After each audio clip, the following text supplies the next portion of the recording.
Just 30 minutes from Sylhet to Dhaka by flying the sky. আসসালামু আলাইকুম। আজকে আমি আপনাদেরকে নিয়ে যাচ্ছি সিলেট ইন্টারন্যাশনাল এয়ারপোর্টে। এখান থেকে আমরা যাব ঢাকা। চলুন পুরো যাত্রাটা আপনাদের সঙ্গে শেয়ার করি। রেডি? Let's go. খাদে ব্যাগ ঝুলিয়ে বাসা থেকে বেরিয়ে পড়ি সিলেট ওসমানী আন্তর্জাতিক বিমানবন্দরের উদ্দেশ্যে। আজকে আমি আপনাদের সামনে শুধুমাত্র আমার ভ্রমণটাই প্রেজেন্টেশন করতে যাচ্ছি না, বরং বিমান কিভাবে টেক অফ করে, ল্যান্ডিং করে, তার ডানার উপর ভর করে বিস্তারিত তুলে ধরার চেষ্টা করছি এই ব্লগে।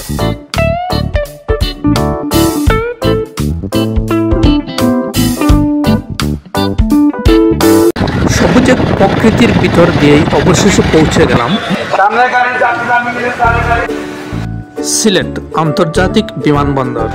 আমার হাতে সময় না থাকার কারণে গেটের ভিতরে প্রবেশের পর সামনের দিকে বোর্ডিং পাস নেওয়ার জন্য দ্রুতই এগিয়ে যাচ্ছে। লাইন ধরেই আস্তে আস্তে সবাই সামনের দিকে অগ্রসর হচ্ছে ব্যাগেজ স্ক্যানিং করানোর জন্য। অবশ্য আমিও বোর্ডিং পাস নিয়ে সামনের দিকে অগ্রসর হব। সিলেট আন্তর্জাতিক বিমানবন্দর ঢাকার মতো এত বড় না হলেও পরিষ্কার পরিচ্ছন্ন এবং খুবই পরিপাটি, সব মিলিয়ে খুবই ভালো লাগছে। বোর্ডিং গেটে কয়েক মিনিটের অপেক্ষা মাত্র, আর এই দৃশ্যটা সব সময়ই সুন্দর। রানওয়েতে প্রস্তুত আমাদের এয়ারক্রাফট। ব্যাগেজ চেক করা হয়ে গেছে, এখন আর এখানে অপেক্ষার সময় নেই, আমাকে সামনের দিকে অগ্রসর হতে হবে। এই যে মাঠ দেখছেন, ওই যে ইউএস বাংলা দাঁড়িয়ে আছে, মূলত ছোট ফ্লাইটগুলো ওখান থেকেই কিন্তু পরিচালনা করা হয়। বাট আমার ফ্লাইটটা ছিল বড় বিমানের, ওই যে সো আমাকে ওই দিক দিয়ে বাহির দিক দিয়ে হেঁটে আবার কিন্তু ওই যে দোতলায় উঠে এসে আমাকে ওই ফ্লাইটে যেতে হচ্ছে। এই যে রাস্তা ধরেই কিন্তু আমি সামনের দিকে অগ্রসর হচ্ছি। ওই যে ওই বোয়িং 787 দাঁড়িয়ে আছে ওখানে। এটি বাংলাদেশের বড় বিমানগুলির একটি। এট লাস্ট বিমানের পাশেই চলে আসছি। এই যে এখন বিমানে প্রবেশ করতে যাচ্ছি। ওরা কিন্তু আমাদেরকে বিমানে স্বাগত জানাচ্ছে। এখন এই যে আমাদের সিট খোঁজার পালা, ফাইনালি সিটেই বসে পড়ছি। আলহামদুলিল্লাহ, কিছুক্ষণের ভিতর হয়তো বা যাত্রা শুরু হবে। দর্শক নিশ্চয়ই দেখতে পাচ্ছেন ফ্লাইটটি অনেক বড়, আর যারা বিমানে ভ্রমণ করেছেন অবশ্যই আপনারা জানেন বড় ফ্লাইটগুলোতে একটু বেশি নিরাপদ বোধ হয়, কারণ ফ্লাইটের ঝাঁকুনিটি খুবই কম হয়। বিমান এক্ষুনি উড্ডয়ন করতে যাচ্ছে। আল্লাহ মহান, আল্লাহ মহান, আল্লাহ মহান। অতীব পবিত্র ও মহান আল্লাহ, যিনি এটিকে আমাদের নিয়ন্ত্রণাধীন করেছেন, অন্যথায় আমরা একে বশীভূত করতে পারতাম না। সম্মানিত যাত্রীগণ, আসসালামু আলাইকুম। বিমান বাংলাদেশ এয়ারলাইন্সে ক্যাপ্টেন ইফতেখার ও সকল ক্রুর পক্ষ থেকে আমি ফ্লাইট স্টুয়ার্ডেস PG 248 নম্বর ফ্লাইটে ঢাকার পথে সবাইকে স্বাগত জানাচ্ছি। 16,000 ফুট উঁচুতে উড়ে 30 মিনিটে আমরা ইনশাআল্লাহ হযরত শাহজালাল আন্তর্জাতিক বিমানবন্দর ঢাকায় পৌঁছব। আশা করি আমাদের সাথে আপনাদের এই ভ্রমণ নিরাপদ ও আরামদায়ক হবে। ধন্যবাদ। Assalamu alaikum respected. This is your flight stewardess Orni welcoming you on board our flight number PG 248 to Dhaka. Flying at an altitude of 16,000 feet, we expect to arrive at Shahjalal International Airport, Dhaka in 30 minutes. We wish you all a safe and pleasant journey with us. Thank you.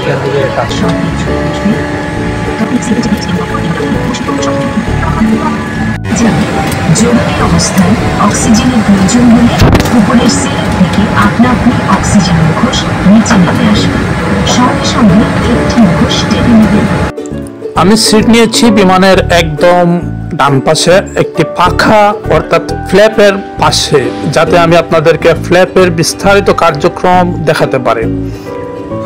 বন্ধুরা, আমরা সবাই জানি বিমান তার পাখার সাহায্যে অর্থাৎ ফ্ল্যাপের সাহায্যে উপরে নিচে ডানে বামে মুভ করে থাকে, কিন্তু আজকে আমি আপনাদেরকে বিস্তারিত প্র্যাকটিক্যালি দেখাবো। এই জন্য আপনাকে খুবই লক্ষ্য রাখতে হবে বিমানের ওই যে দেখা যাচ্ছে ফ্ল্যাপগুলোর দিকে। ফাইনালি বিমান টেক অফ করছে এবং স্পিড বাড়ছে, তাই ওই যে ফ্ল্যাপগুলোকে নিচের দিকে নামানো হচ্ছে, দেখছেন? এই ফ্ল্যাপ অল্প নামানো হয়, 5, 10 অথবা 15 ডিগ্রি, কারণ বেশি নামালে ড্রাগ বেড়ে যাবে, বিমান দ্রুত গতি তুলতে পারবে না, তাই দুই পাশে সমানভাবে ফ্ল্যাপ ইউজ করা হয়। এবার দেখুন ধীরে ধীরে ফ্ল্যাপগুলোকে আরেকটু উপরের দিকে উঠানো হচ্ছে। এই যে দেখুন হঠাৎ করে এই যে এই ফ্ল্যাপটি নিচের দিকে ডাউন করা হয়েছে, তার মানে বিমান কিন্তু এখন উপরের দিকে উড়াল দিয়েছে। এই যে উপরে উঠে গেছে। সিলেটের সবুজ ক্ষেত আর পাহাড় উপর থেকে কিন্তু অসাধারণ দেখাচ্ছে। উপরের আকাশটা সব সময়ই অন্যরকম। আজকে দেখুন মেঘের সাদা সমুদ্র, মাত্র 30 মিনিটের মধ্যে ঢাকা অ্যাপ্রোচিং। ওই যে দেখছেন ফ্ল্যাপটি নিচের দিকে নামানো হয়েছে, আবার কখনো উপরের দিকে উঠানো হবে। মূলত এই ফ্ল্যাপগুলোর মাধ্যমে বিমানকে উঠানো এবং নামানোর কাজে ব্যবহার করা হয়ে থাকে। তাছাড়া বিমানকে ডানে কিংবা বাঁয়ে টার্ন করার জন্য এই ফ্ল্যাপগুলো ব্যবহার করা হয়। দেখতে না দেখতেই 30 মিনিটের এই জার্নি শেষ হতে চলেছে। কিছুক্ষণ পূর্বেই অ্যানাউন্সমেন্ট হয়েছে আমরা কিছুক্ষণের মধ্যেই ঢাকা বিমানবন্দরে ল্যান্ডিং করতে যাচ্ছি। বন্ধুরা, আজকের এই ব্লগটি আপনাদের কেমন লাগছে অবশ্যই কমেন্টে জানাবেন। এবার দেখুন ফ্ল্যাপগুলোকে অনেকটাই নিচের দিকে নামানো হয়েছে, যার দুটি কারণ। একটি হচ্ছে বিমান এখন ল্যান্ডিং করতে যাচ্ছে, যার ফলে বিমানের স্পিড কমে যাচ্ছে। এই অবস্থায় বিমানকে স্টেবল রাখার জন্য এই ফ্ল্যাপগুলো নামানো হয়। দ্বিতীয়ত কারণ হচ্ছে ফ্ল্যাপগুলো নামার কারণে বাতাসে বাধার সৃষ্টি হয়েছে, যার ফলে বিমানের স্পিড ধীরে ধীরে কমে আসছে। রাস্তায় চলন্ত গাড়ির মতো উড়ন্ত বিমানের চাকার ব্যবহার হয় না, তাই বিমানের সকল কার্যক্রম এই ফ্ল্যাপগুলোর মাধ্যমেই করা হয়। রানওয়েতে যখন রান করছিল তখন এই উইংয়ের শেষ প্রান্তটা, চিকন অংশটা পাখির ডানার মতো কাঁপছিল। তখন অনেকটা অস্বাভাবিক মনে হলেও পরবর্তীতে স্বাভাবিক মনে হতে লাগলো। আল্লাহ সুবহানাহু ওয়া তাআলার অশেষ মেহেরবানিতে নিরাপদেই জার্নি শেষ করতে পারছি। এ যাত্রায় বাংলাদেশ বিমানকে ধন্যবাদ এবং টাটা জানিয়ে বিমান থেকে বিদায় নিয়ে আসলাম।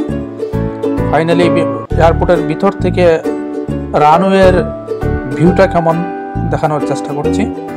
আর পরিশেষে এই রাস্তার ধরেই কিন্তু নিচে চলে যাব এক্সিটের জন্য। ফাইনালি এখন আমি ঢাকা ইন্টারন্যাশনাল এয়ারপোর্ট এক্সিট করব, তাই হাতের বাঁ দিকে আমি চলে যাব, কারণ আমার ডোমেস্টিক ফ্লাইট। আর ওই যে দেখছেন ডান দিকে যারা দাঁড়িয়ে আছে তারা ইমিগ্রেশন করবে। এখানে কেবিন ক্রু আছেন অনেকেই, এই জন্য তারা লাইনে দাঁড়িয়ে আছেন। আমি কিন্তু সহজেই এই যে বাইরের রাস্তা ধরে এয়ারপোর্ট থেকে কিন্তু এখন বেরিয়ে যাচ্ছি। I am now out of airport and it's front view of Hazrat Shah Jalalal International Airport, Dhaka. Stay healthy and happy. দেখা হবে পরবর্তী ব্লগে। সবাই ততক্ষণ পর্যন্ত ভালো থাকবেন। ভিডিওটি যদি ভালো লেগে থাকে তাহলে সাবস্ক্রাইব করে পাশে থাকবেন। ধন্যবাদ।